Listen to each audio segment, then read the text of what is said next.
Yo everyone, hello and welcome to back to DotaGodTV again. And I'm your host Hanson. Now, first as a disclaimer, I don't encourage anyone from smoking.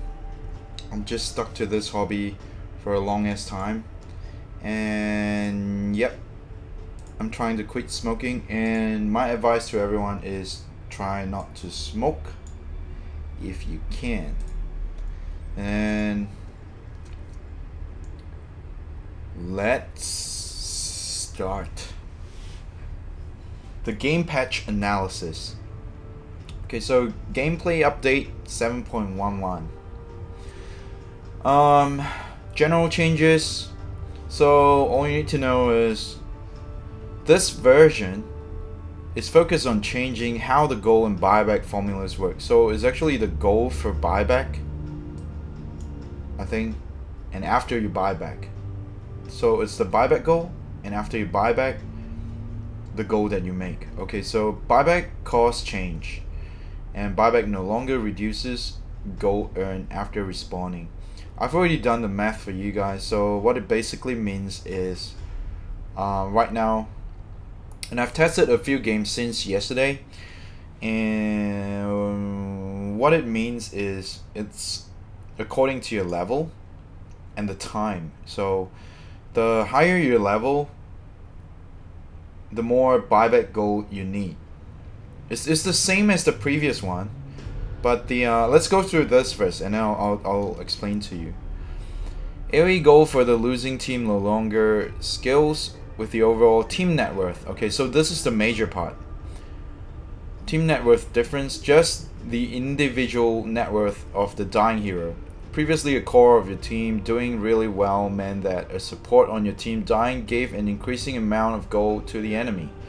So before this is like you have an alchemist in your team, or a meepo, that's farming really hard, and as a support, if you die to your enemy, even that your net worth is really low, like, but if you have like both an alchemist and a meepo farming at the same time, that's gonna pull out the net worth pretty much. And then whenever a support dies, the enemy gets a huge amount of gold, right? But this patch changes that. So it's not relying on your team net worth anymore. So now it's all focused on your individual net worth. So let's say you're playing a carry, a mid hero, a mid meepo, let's say, and you're farming so fast, right? And then your support starts feeding. All your support starts feeding, and you're not gonna give a lot of golds to the enemy because your support's net worth is very low. So this is the main changes, one of the biggest changes now. And let's say if you're playing a support right now, okay, playing a support Shadow Shaman, and then the first time you die, you actually need 300 gold to buy back, but the second time you die, you probably only need 200 gold to buy back, because your net worth decreases, right, when you die. So, or your net worth decreases when you're buying wards and consumables for your carry. So when you die, it requires less buyback gold, especially for support.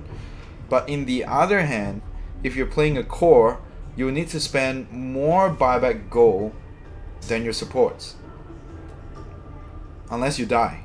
So, but supports are paying more gold now for buybacks. I mean, carries are paying more gold for buyback, and supports are paying less. So this is the main change for the game update 7.11. And let's go through this. The comeback component is now just dying hero net worth. Okay, so this is the main thing, and numbers of killers. So all you need to know is the hero's net worth is dependent on the hero net worth now, and not the team net worth. That's the major difference. The gold multiplier based on dying hero's net worth rank change. Alright, that's the same thing. So it reduces at the very end, especially the rank So the lower end means the supports position 4 and 5 need less buyback gold now, even the offlaner. But other than that, position 1 and 2 still needs about the same amount of gold for buyback. So yeah, for reference, the previous AoE gold formula is listed below.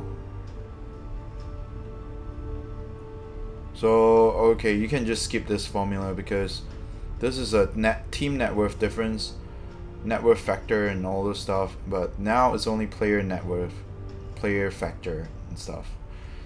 So yeah, that's the main changes for 7.11. If you guys have any questions or anything that you don't understand, you still don't understand, you can ask me right now. I'll try and answer every question as much as I could from my knowledge.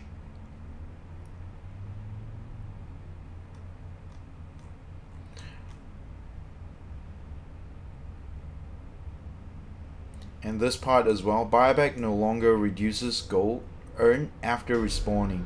So like after you respawn, the gold earned is reduced, but now after you buy back, it's no more reduced gold. You just make the normal gold that you actually have.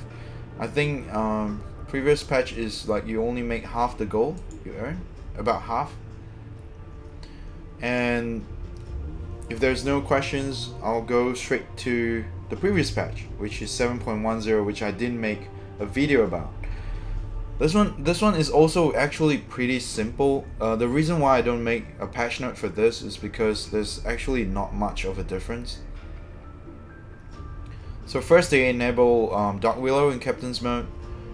Bounty rune base gold bounty increase because bounty rune no longer gives XP, so they remove the XP and rebalance it with more bounty. So you're actually getting more gold from bounty rune, but no experience.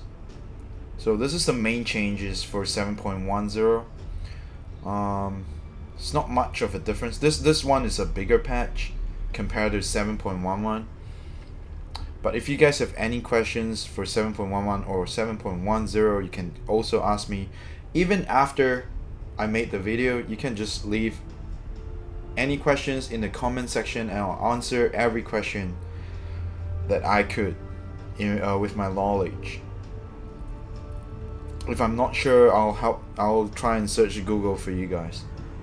But I think I pretty much know everything about it. Tome of Knowledge XP bonus increase. Okay, so with by removing the XP from the bounty rune, they actually also do a rebalance on the Tome of Knowledge. So those are bounty runes and Tome of Knowledge rebalancing. It's more of a rebalancing nowadays in the patch notes. Melee creeps gold bounty reduced by 1. That's not much of a difference. It still scales throughout the time as the time passes. Randoming now gives a fairy fire instead of a branch. Bonus hero count increased from 10 to 12, so you actually have more heroes in the pool of randoming. Item changes, cooldown reduce. This is one good item to use now. Eon this in this patch. It's really useful, and I think the reduced cooldown is really helpful as well. It makes more people buy this item than before, as I can see. Boost of speed is more expensive. Gives those are like, because of the price, they actually do a rebalance on the movement speed as well. Animal career movement speed increased by a little bit because every hero's movement speed increased, so this has to increase a little bit as well. MKB added a sound effect when it procs. Health cost increase. So it reduces, it takes away more health from you, from the soul ring. And the hero changes, I won't go through that. It's just basically hold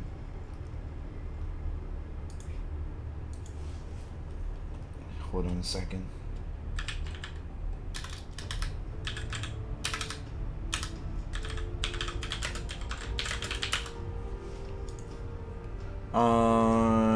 I won't go through all of this because it's basically just general rebalancing on all the skills, a little bit of buff and nerfs.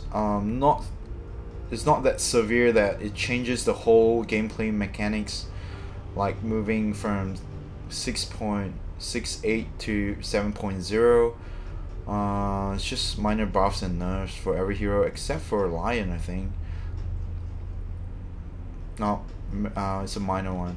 Compared to 7.09, I think these two patches are really minor. It's so minor.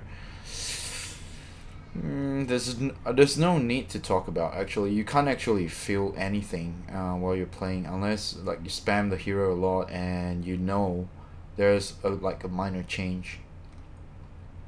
So I'm not gonna go through this.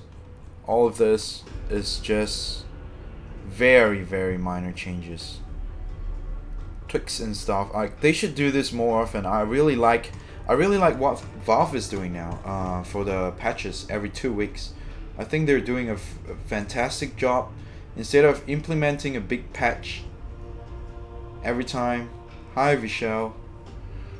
Instead of implementing a big patch every few months, I think this is the way to go to. Like people are easier to adapt to new patches, and then you know the download time is also shorter for everyone.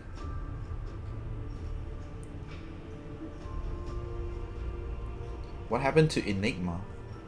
Nothing. It's just that other meta heroes are so strong right now. Like Enigma is, it feels Enigma is very weak. So it's not about they nerfed Enigma. It's not like they nerfed it. But when the same time when they buff Lion and Shadow Shaman on their talent trees, even Jakiro, look at this talent. 30% XP and shit range, 300 range. It just makes Enigma less viable to the meta. So probably they'll buff Enigma the next patch or tweak some talents or something. So Enigma is just unless you have the right lineup to play into, or to counter some certain enemy lineups, like if they have a life stealer and a Juggernaut, so probably you need Enigma to pierce through the magic immunity from Juggernaut as well as Lifestealer, while one is raging and one is spinning. So just good draft for battle comp. Depends on the opponent you have. Yeah, you have to pick accordingly. It doesn't just have one draft for every game or every opponent. There's no way you can do that, because it's pretty balanced out. I think for the recent patches, I mean this meta, I think it's pretty even throughout the whole hero pool. It's just that how well you can draft into the hero pool to match with your opponent's hero pool, aka counter picks.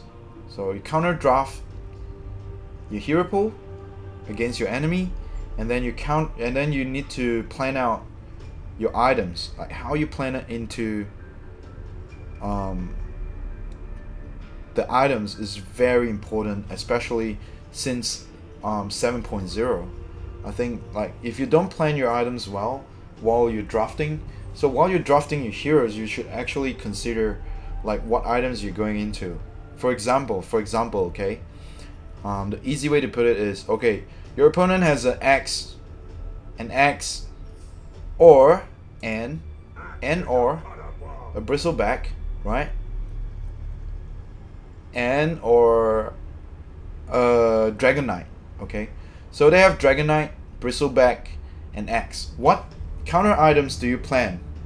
What items do you plan to build to counter their lineup before you plan your heroes? So this is one thing to think about. First, you have to plan your items. What's the best item to counter these 3 heroes? Silver Age, for example. You plan into a Silver Age to counter these 3 heroes because they rely a lot on their passives.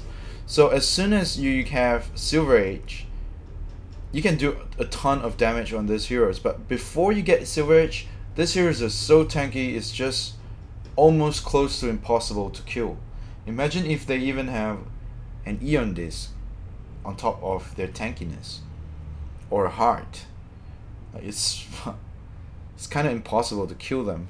But if you can plan well in your draft, like let's say for a Battle Cup, for example, like Vishal, what you're asking now, plan a Silver Age hero. Okay, so you have opponents picking X, Bristle, and or DK.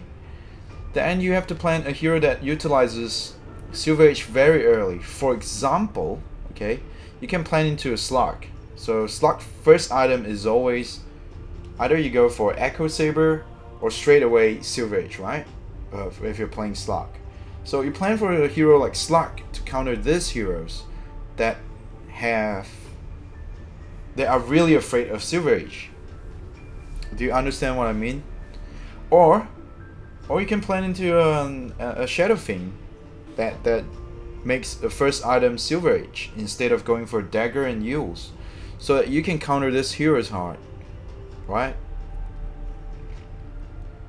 So if you have opponents picking those heroes, you don't plan into a Riki, because Riki doesn't buy Silver Age, and Riki is pretty squishy against tanky heroes like those. Or even a Phantom Lancer with first item Silver Age. That's what pro players are doing. That's what Miracle are doing. Like Miracle can play Anti-Mage and get first item Silver Age and start countering the enemies, because they plan into the items according to the situation. But noobs just copy their item builds without knowing why they build that item. If you understand what I mean, Vishal. So there's some tips for you for Battle Cup. So Battle Cup is gonna start in 51 minutes. I'm gonna go and prepare and find a 5-man team to play Battle Cup.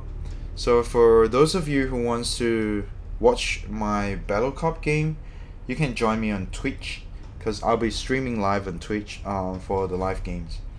So we only have 51 minutes left. Or is there any more questions or anything you want to ask me? We can do some Q&A before we end the video today. If not, I'll just end the video.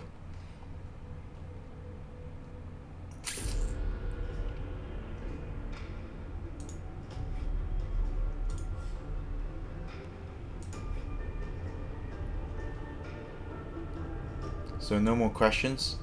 Alright, we'll call it the end of the video now. Thank you Asam Jaradat. Thank you so much. Thank you Anna for joining, and Vishal. Thank you Asam. Thank you guys for supporting the channel. I really appreciate every little support from all the viewers and fans and friends out there.